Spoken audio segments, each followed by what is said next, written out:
Bonjour à tous, bienvenue dans ce nouveau crash test. Aujourd'hui je vais essayer de réaliser mon propre dentifrice avec effet blanchissant. Bien évidemment il existe plusieurs recettes mais j'ai choisi celle de Beauté Terrestre parce qu'elle me paraissait simple et efficace et je vous propose qu'on découvre ça ensemble tout de suite. Pour ce qui est des ingrédients, nous aurons besoin de charbon actif, bicarbonate de soude, argile blanche, huile végétale de coco, extrait de pépins de pamplemousse, huiles essentielles de citron bio, et un peu d'eau. Ça fait quand même pas mal de choses, donc j'ai mis tous les détails dans la barre d'informations et j'ai prédosé les ingrédients. Pour la première étape, il vous faut bien évidemment un récipient et nous allons y verser l'argile et le bicarbonate. Hop.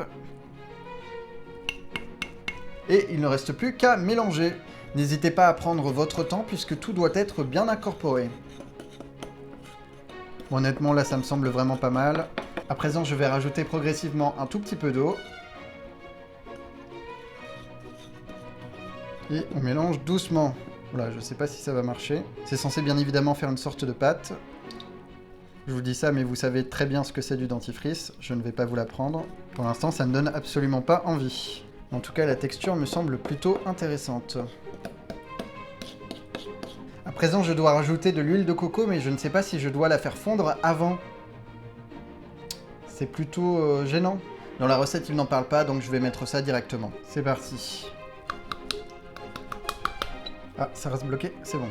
Alors, je vais essayer de l'écraser. Je pense qu'en le travaillant, ça va marcher. Ça sent bien la noix de coco du coup. Personnellement, j'aime bien, mais après, ça dépend des goûts de chacun.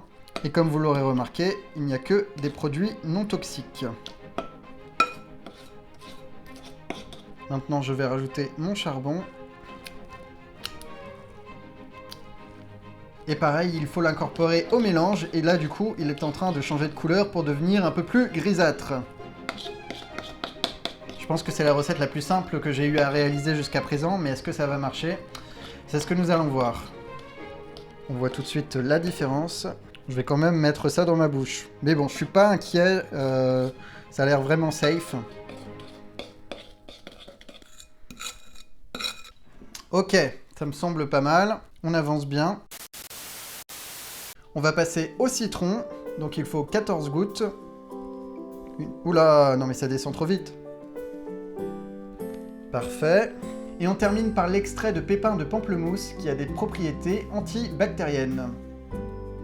Voilà, et on mélange une dernière fois. Ça va pas être évident d'avoir quelque chose d'homogène. Il va falloir vraiment être consciencieux.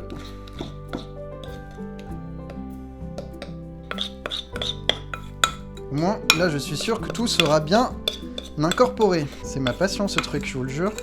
C'est trop bien, j'adore.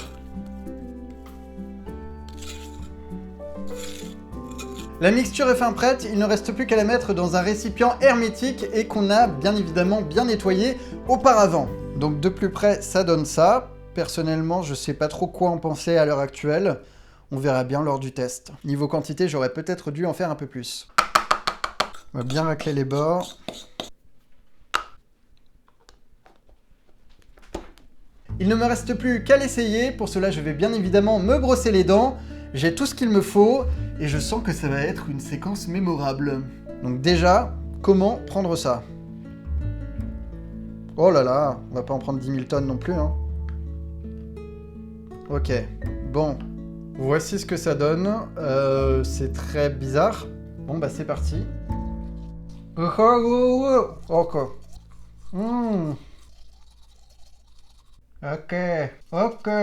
Ok. C'est super chelou.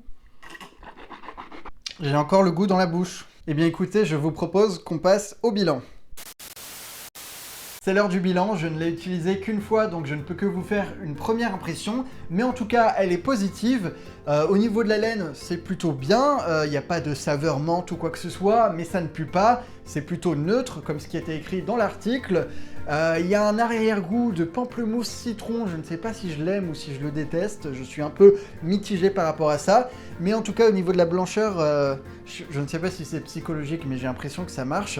Après, il faudra voir sur le long terme, entre guillemets, puisqu'il ne faut pas l'utiliser non plus pendant des semaines et des semaines, c'est vraiment quelque chose de temporaire. Quoi qu'il en soit, je vous tiendrai informé sur mon compte Snapchat Alexandre Calvez, donc n'hésitez pas à m'y suivre. Et puis voilà, pour le moment je valide. J'espère en tout cas que cette courte vidéo vous a plu. Si c'est le cas, n'hésitez pas à mettre un pouce en l'air. Vous pouvez également vous abonner ou aller voir la vidéo test sur la réalité virtuelle que j'ai réalisée avec la team Awesomness. Et quant à moi, je vous dis à très bientôt pour de nouvelles aventures. Au revoir.